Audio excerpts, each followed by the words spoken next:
At ngayon naman po, nandito po ang isang tao na naglakas loob na tumistigo laban sa mga nawalan ng pamilya. At hayaan po natin siyang bigyan ng onting pahayag. Yan po ay si Elias Totoy sa pangalang Don Don Patinongan.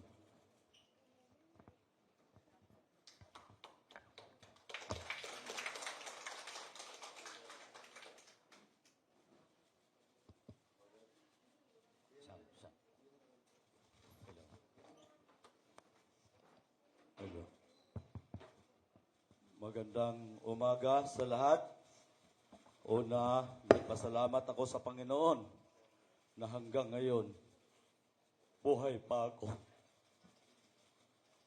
Salamat sa mga kamag-anak na nandito ngayon, lalo na sa social media, sa ating mahal na Pangulo, sa SOJ, Crispin Remulla, sir, sa ating PNP chief, na siya ang nagpalakas loob para ako lumantad dahil alam ko siya lang yung tao na hindi kayang bayaran ni Mr. Atung-ang.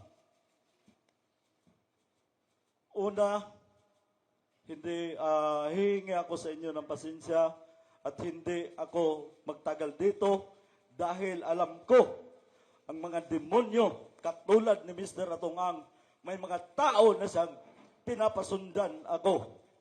Mayroong isang kernel dyan na kumuha ng 12 kong cellphone at isang tab at isang passport ko.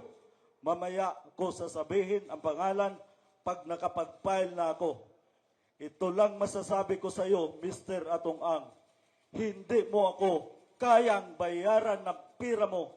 Ubusin mo yan, kakagastos, lahat ng koneksyon mo. Pero ito ang masakit para sa akin dahil hindi ako maglakas loob ng ganito kung hindi mo uubusin buong pamilya ko.